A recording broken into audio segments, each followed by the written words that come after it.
Welcome, welcome, everyone. Thank you for taking time today to join us on this journey as we celebrate, as we make connections between the Caribbean and Sierra Leone, and by extension, Africa. I'd like to thank all those who were with us yesterday when we started the session, the One Journey session. It was fascinating. Quite an amazing and intriguing history was learned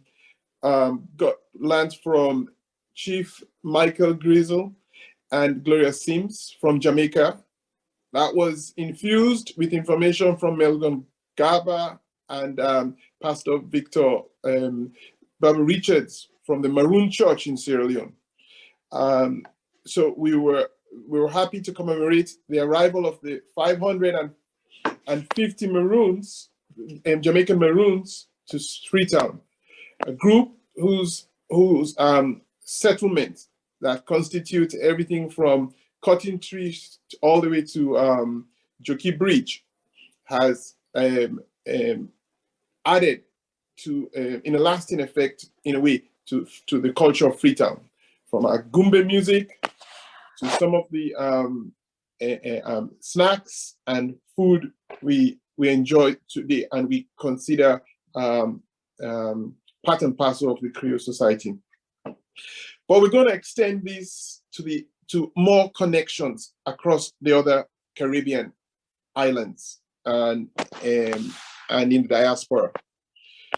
And to do that, we've got a lot of people to come tell us stories, connections, come let us appreciate information that they know, but's connected to us, that we know that's connected to them. And we're hoping in this process, it creates a lot of connections and it leaves a lot of people seeking more and more so that the story gets told.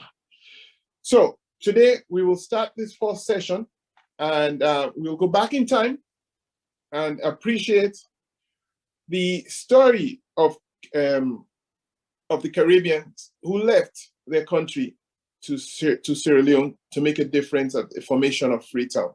And likewise, we will hear about Sierra Leoneans who left Africa to the Caribbean to also make a difference there. And this all in the 19th century. To do that, I have the pleasure to introduce the first speaker.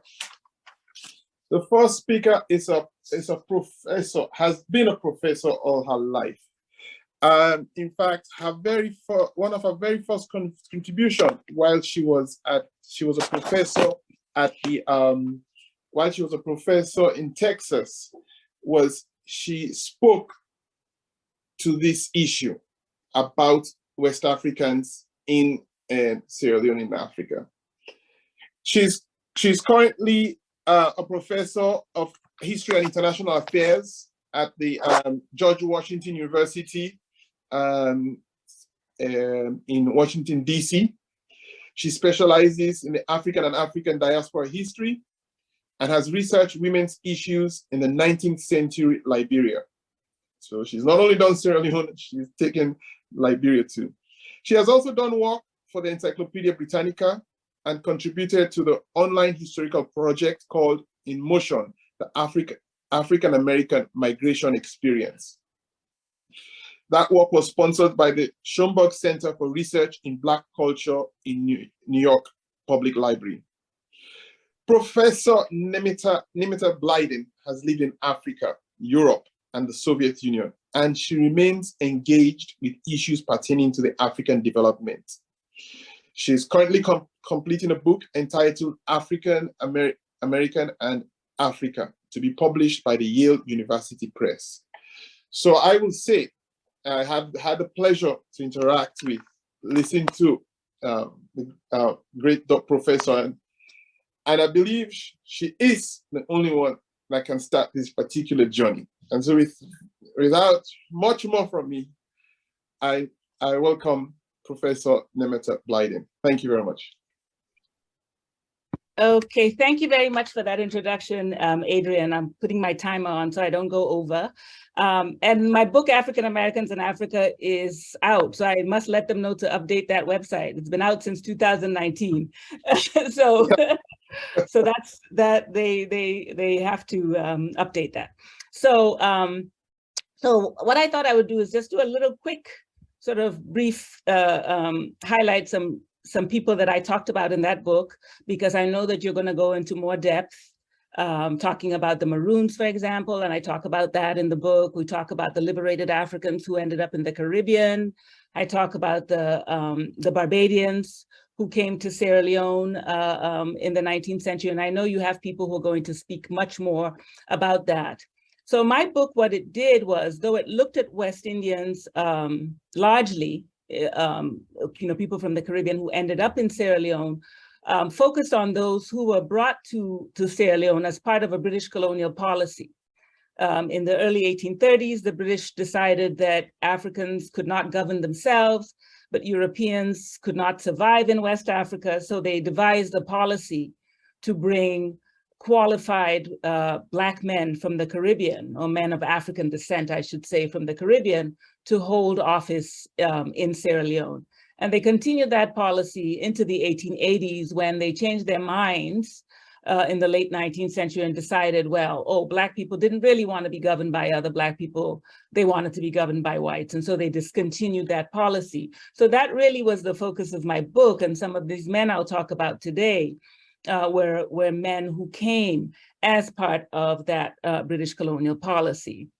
So at the first symposium, in order to illustrate the diversity of Freetown, of the Freetown colony, I used a quote from the Sierra Leone Royal Gazette from 1818, which was describing a procession in Freetown, in the colony of Freetown, that was processing to open a fair that was being held in the colony. And that procession, as I quoted, and I won't quote the whole thing, was led by the mayor, but he was followed as sort of the second most important person in the colony at that time by someone who was described as, quote, the worshipful Alderman Karu. Now, Thomas Karu was a Black man. He was from the West Indies, specifically from Barbados. And he was one of the first men from the Caribbean to hold office in Sierra Leone as early as in this case, as early as 1818. And so starting with Thomas Karu, I sort of then begin to highlight those West Indians who came to hold significant positions in the colony, and the ways in which they influenced the population there, the Black population there. The colony, as most of you know, the Freetown colony's early history is characterized by the determination of men and women of African descent who had once been enslaved to assert their liberty. And so we see that, of course, in the story of the liberated Africans, in the story of the Black poor, those early populations that we've already talked about in this symposium. But we also see it as a space where Black men from the diaspora sought to make a place for themselves. And so in the 19th century, many Africans in the diaspora recognized Freetown as a space where Black men and women had possibilities. And so many came from, we've talked about African Americans, but also many came from the Caribbean to achieve prominence. So in 1842, for example, a man by the name of William Ferguson served as the first Black governor of the colony. And he had been born in the island of Jamaica. Ferguson was of mixed race. I do believe that he had some Scottish in him. But he had come to Sierra Leone to practice as a doctor in 1814. And in 1841, he was appointed to act as governor while the British governor was overseas. And then he then took on the role as governor. And when I talk about Ferguson, I often like to talk about Ferguson in terms of these kinds of connections and links that we are making between Africans in the diaspora and Africans in this particular case, Sierra Leone, because it was during the time that Ferguson was governor that the Amistad returnees came back to Africa. And so I think we've already talked about it. Many of you know about the Amistad case, but just, sort of a brief for perhaps those who don't know. In 1839, captive Africans on board a Spanish ship, Amistad, that was destined for Cuba, revolted. They killed the ship's captain. They took over the ship. The leader of the revolt, Saint-Pierre, or Cinque, as he's often called by Europeans, who was a Mende from Sierra Leone, attempted to have the ship sailed back to the homeland. The ship, of course, drifted off the coast of New York. It was impounded. The occupants were arrested, and there was this big famous court case in Connecticut, this landmark court battle, which resulted in the Africans being declared free by the United States Supreme Court in March of 1841. So that in 1842, 35 of the Amistad captives sailed back to Africa. And they sailed back to a Sierra Leone, or to the colony of Freetown, that was being governed at that time by a West Indian, a Black West Indian, William Ferguson, who assured their American benefactors who sent them back that when they returned to Sierra Leone, they would be, in his own words, cordially received, adequately maintained, and provided for. He promised them safety from the threat of re-enslavement and a safe passage back to their homes. Alongside Ferguson, who was at the time governor, two other Black men from the Caribbean held important positions in the colony. Robert Dugan, who was serving as the Queen's advocate at the time, which is sort of the top lawyer in the colony, if you will. And the Chief Justice of the colony at that time was also a Black man from Trinidad by the name of John Carr. And so we can well imagine that the captives who had battled for their freedom in the United States felt a greater sense of security, knowing that the men who governed the colony and were responsible for their legal protection were of African descent. So I always find it important to tell that story, because when we talk about the Amistad story, we often sort of focus on the case. They went back to Sierra Leone, but we don't sort of think about that context. And for me, that's a very significant part of the story, that they are received by a Black governor, Black West Indian governor. And so many West Indians who settled played active roles in the colony, trying to mobilize the Black settler community to guard their interests. And so I highlight other West Indians who were not part of the colonial administration. Somebody like William Drape, for example, who was one of the earliest journalists in the colony of Freetown. He died in 1859, but until his death, he used his newspaper. He started a paper called The New Era, and in which was a paper in which he used as an instrument for voicing discontent in the colony. So he wrote about issues that were pertinent to Black people in the colony, spoke out against what he thought of as injustices by the colonial government. Others like William Rainey, who I'll talk a little bit about more later, and Alexander F. Belgrave were both West Indians. They also were journalists. They published newspapers in the colony, which served the same purpose as the New Era. So you have this diversity of individual West Indians who came, some as part of the colonial administration, others who came on their own. Some did maintain a conservative outlook. Obviously, those who worked in the colonial government had to straddle a line between their engagement with the larger Black population and their duties as colonial officials who remain loyal to Her Majesty's government. But we see in the later part of the 19th century, West Indians really being more politically active and engaging the Black settler population more actively. This is a period also, the mid to late 19th century, where there's increased racism on the part of colonizers. You begin to see West Indians facing discrimination from the colonial office and from Europeans in the colony. And so in my book, I have a chapter that I devote to the case of Alexander Fitzjames, who was a Black West Indian from Trinidad. He was the Queen's advocate. And he begins to be persecuted first by the white governor under who he's serving, and then by other white officials in the colonial government there in Sierra Leone. And it's a clear illustration of some of the animosity which West Indians faced in the colony.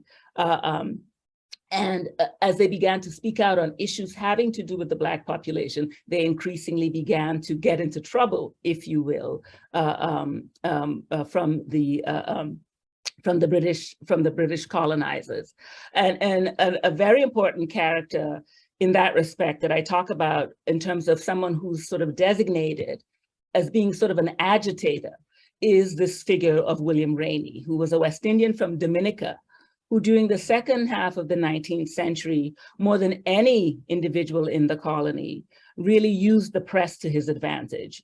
He also was behind the publication of several newspapers in the colony, including those that were started by Alexander Belgrave and another West Indian, Mr. Walcott.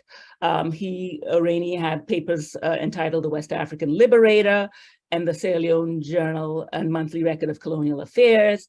And in those papers, he really showed this kind of diasporic consciousness and awareness of the similarities of concerns and of circumstances among Blacks in Africa and the New World. So he really highlighted this Pan-Africanism before we even start thinking about Pan-Africanism in that way.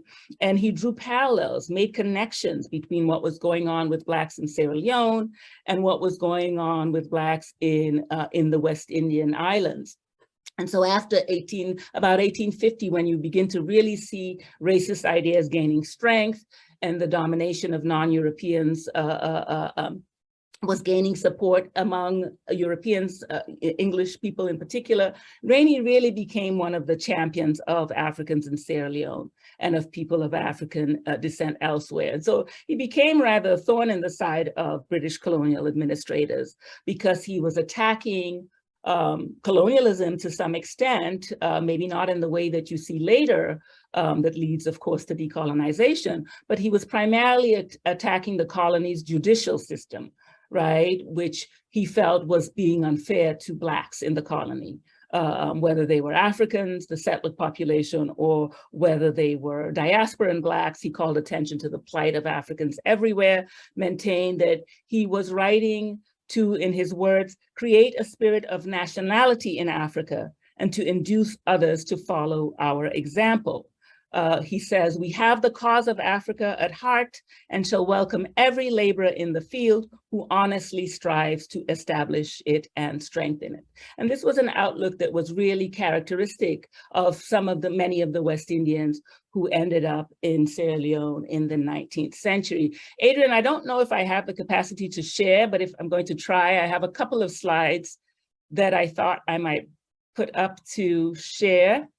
Give you the capacity to do that? Looks like I do. And okay, I don't know how to show to do slideshow. Let me see. Oh, I think if I move this, I can. Sorry.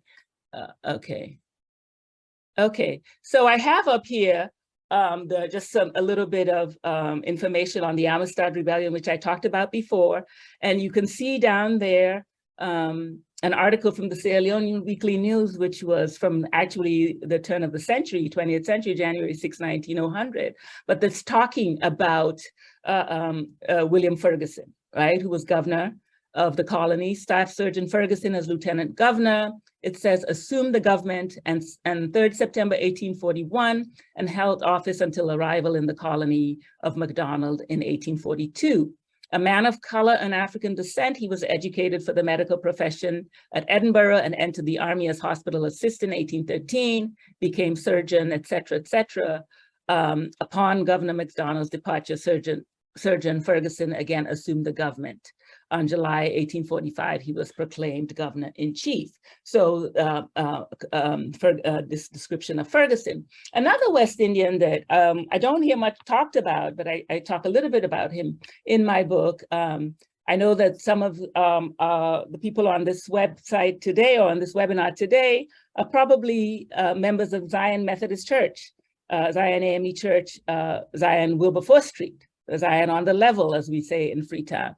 And a longstanding pastor of that church was a Black West Indian, J.R. Frederick, who was from Antigua. And the little picture that you see there on the right has a little picture of him there. And this is actually the tablet that was put up in Zion Church. So if you go to Zion Church, Wilberforce Street, you will see this plaque up there, the Reverend John Richard Frederick, born at Antigua, British West Indies, who labored for over 30 years as superintendent of the church and died in Freetown on July 1917, aged 72 years.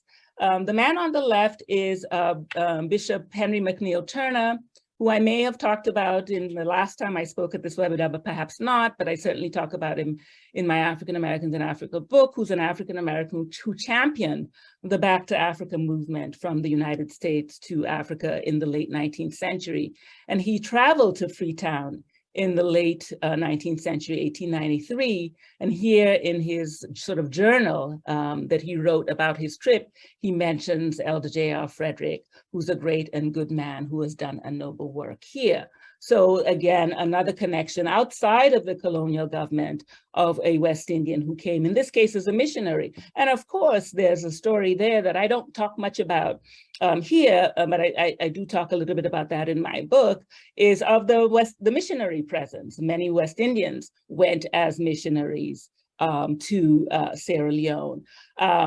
If I don't do this, people will say, oh, you know, you're trying to be modest or self-effacing, which in my younger days I was, but, you know, we can't talk about West Indians in West Africa or in Sierra Leone, although I do not talk about him in my book without actually also talking about my great-grandfather, Edward William Blyden, who was born in the Caribbean, born on the island of St. Thomas, the Virgin Islands, in 1850, came to Liberia as an 18-year-old, lived out his life in Africa for the most part, and ended up in Sierra Leone, which is where he died and was buried.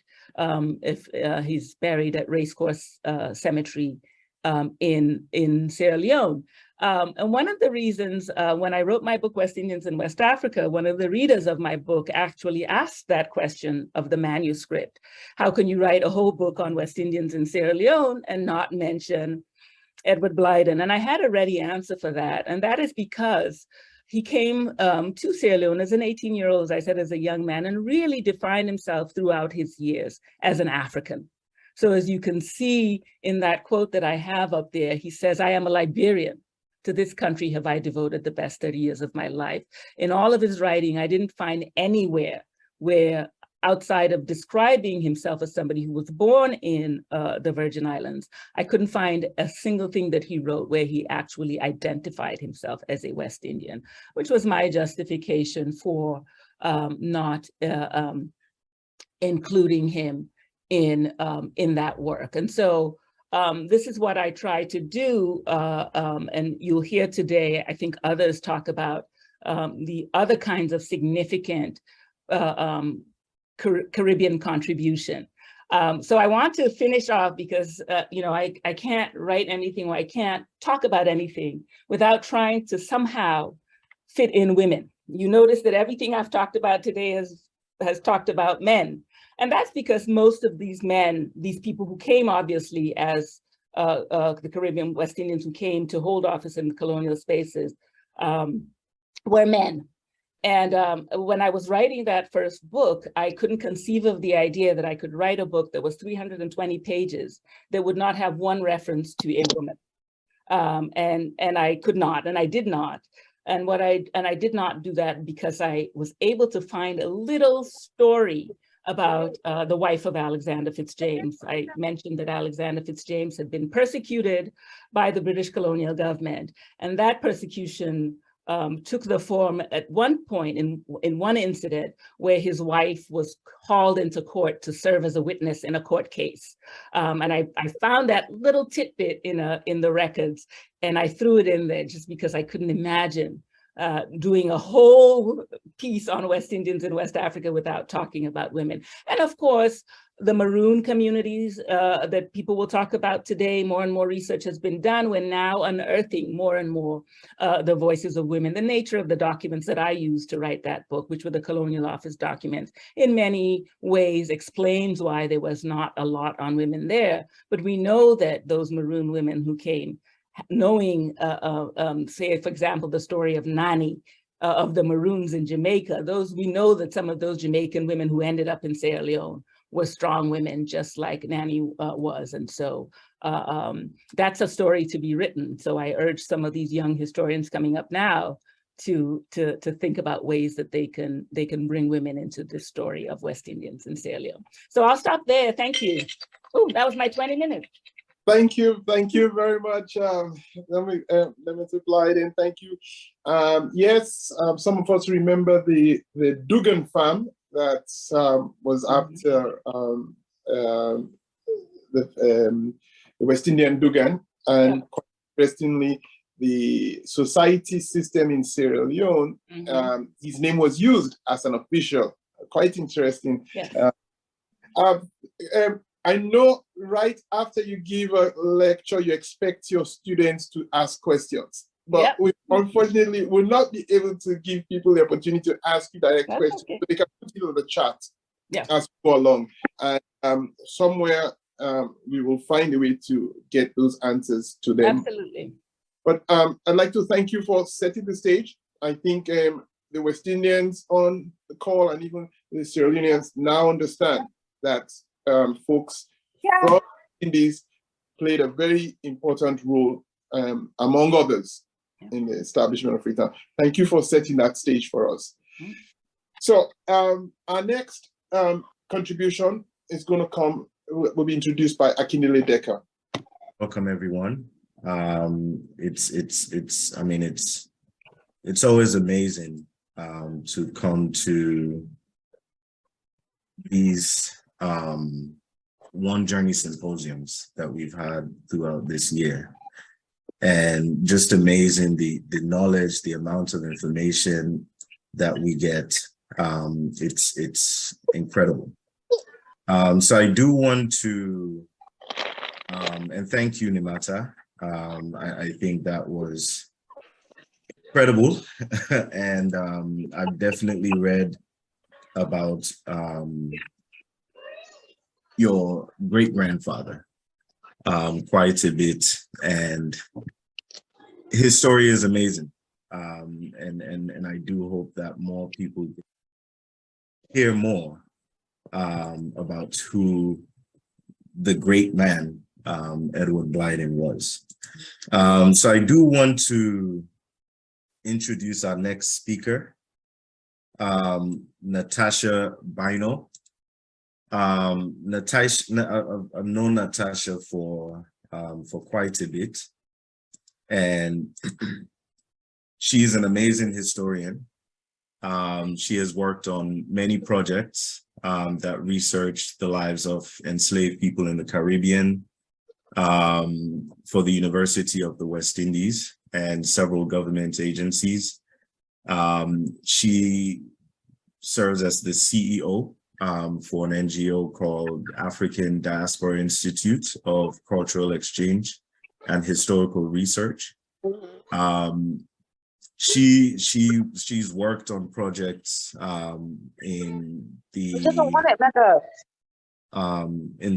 slave forts in Senegal and Ghana. She was sharing with me yesterday an amazing project detailing several slave routes that I think is groundbreaking.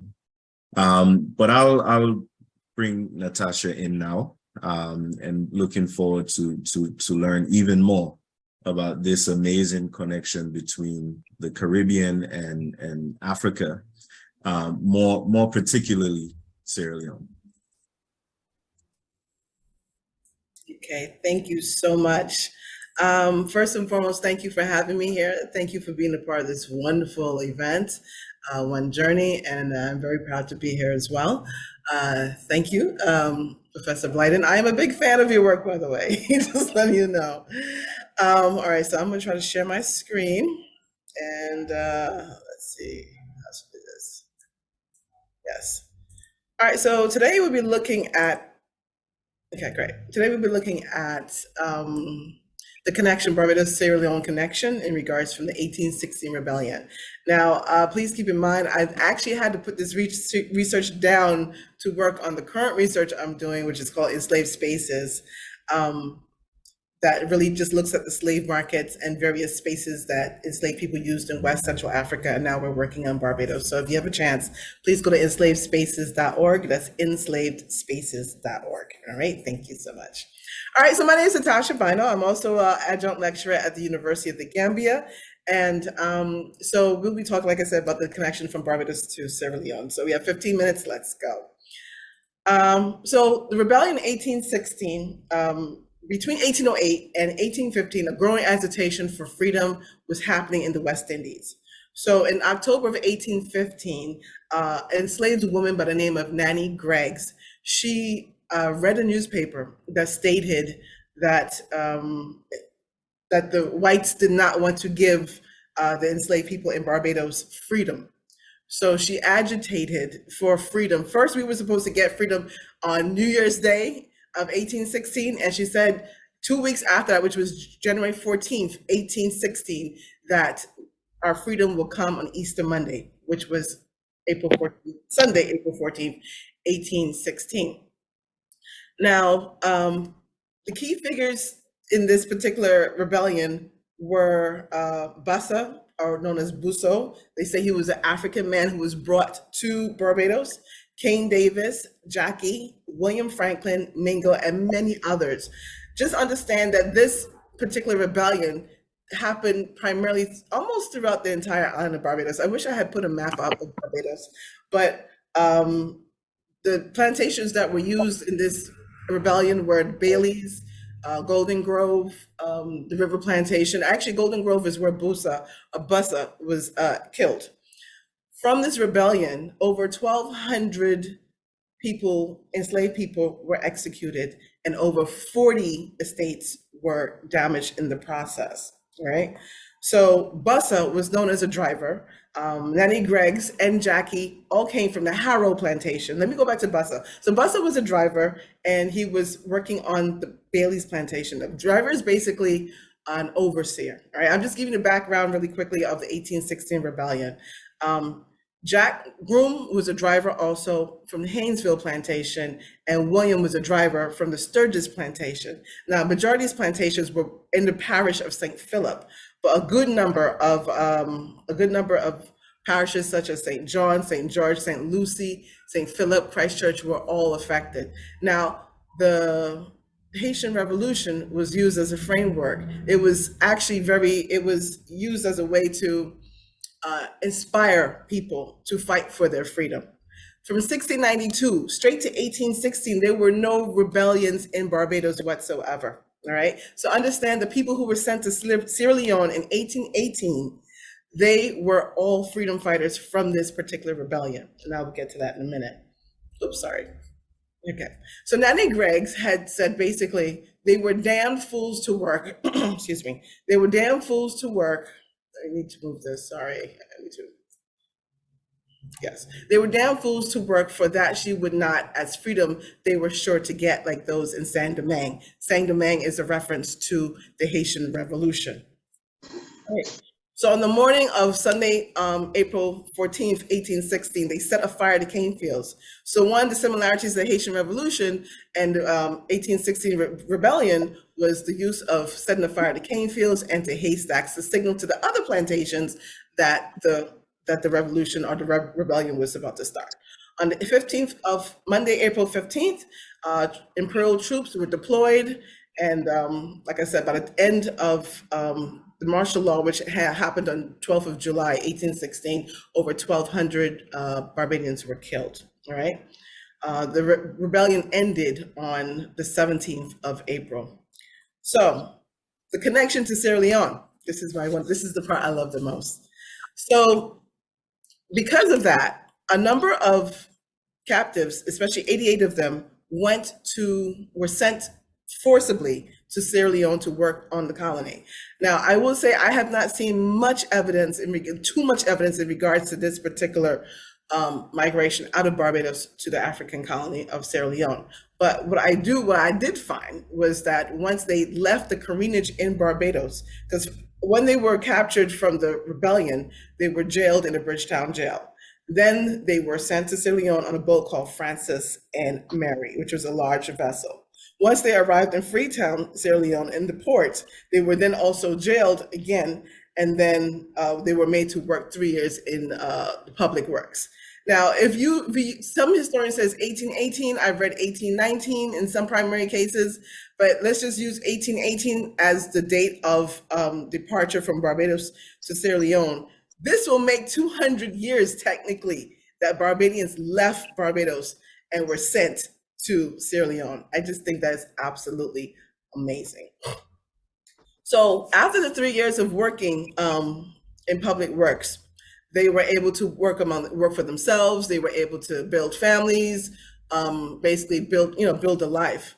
And while in Sierra Leone, I understand that the Bayesian workers, they were considered industrious and useful. 60 remained after 1822, 34 survived, 26 died, and 25 were unknown whereabouts. But 2 went to the Isle de los in Guinea, but both of them died. 4 went to York Island and 2 died. 3 went to Gambia, but 2 returned, and the 26 remained in Freetown. Now, while in Freetown, they were able, especially the younger ones, from what I've read, the younger ones married African women who owned land, who were part of various societies, various kingdoms, and they also were able to own homes. A lot of them worked as tradesmen, they worked as laborers and servants in Sierra Leone. A lot of them, from what I understand, one went on to be a superintendent as well. So they were very industrious while in Sierra Leone, okay? I know the ones in Sierra Leone who did stay were Richard Sargent, John Robert Carpenter, Roach, Simon Purdy, and John Morgan, all right? But not only that too, while working there, they were making very meager wages, almost slave-like wages. In the sense that they couldn't feed themselves, they couldn't feed their family, they couldn't maintain a lifestyle. I've read accounts where people had to choose between buying shoes or buying food for themselves or their family as well, all right? So on September 30th in 1841, they got their approval from Queen Victoria to return home back to Barbados, which some did, and then some also, like I said, remained in Sierra Leone. It's my goal, actually, hopefully, maybe this year, I'm thinking if I can make it possible to make a trip to Sierra Leone to see where the enslaved freedom fighters went and worked, and to see and to feel, and to maybe have a better understanding where maybe some were buried, possibly meet descendants, but just know that they are family. You have family members here in Barbados, and they were sent forcibly to Sierra Leone because they fought for their freedom here in Barbados. And the reasons why they fought for their freedom was because they were fighting against the planter class. They were fighting against the planter class. They were fighting against slavery, and they wanted to build their own political landscape. For example, William Franklin would have been lieutenant governor, and then Bussa also had his lieutenants already lined out. So imagine if the rebellion was actually successful, they would have had a number of, they would have had their own political and governmental structure as well, okay? But that's basically it. I urge you to do more research. If you have any questions, please feel free. Oh, before I go any further, sorry. So over 40 estates were damaged, and 250,000 Great British pounds worth of damage to plantations occurred, because, like I said, it happened across a number of parishes. This is Freetown, Sierra Leone's port. The topography is absolutely beautiful, and I could just imagine, I can't imagine what was going through their minds when they actually made their way, when they landed in Sierra Leone. And this is a statue of what we call Bussa. This is the Emancipation Statue. But, it's really and truly just a way of us honoring those who gave their lives and honoring the spirit of emancipation, which actually is now a festival here in Barbados. So, a great way to come and learn about the 1860 Rebellion and about the Barbadian connection is to come join the Emancipation Festival, which happens from the 14th of April straight to Crop Over, which is normally around the 1st or the 7th of August. So we have a number of festivities where we give honor to the freedom fighters from the 1692 rebellion straight to the 1816 rebellion. So with that said, I think I will stop there. Thank you. Thank you very much, Natassja. Amazing history. I feel like, interestingly, a lot of Sierra Leoneans do not actually know about this history, and know that, you know, Bajans actually came into Freetown in the early 1800s, or even had this connection with such a massive rebellion in the Caribbean. I know for me, it's, you know, there's also family talk about a Barbados connection, and it's always intriguing to try to discover whether there is. And just knowing that outside of the known histories that we know about the Maroons, the settlers, there's also this particular connection that could explain how some of the people in Freetown and Sierra Leone arrived there. So I do thank you. That was amazing. And we're now going to move on to the next presenter, which will be none other than Adrian.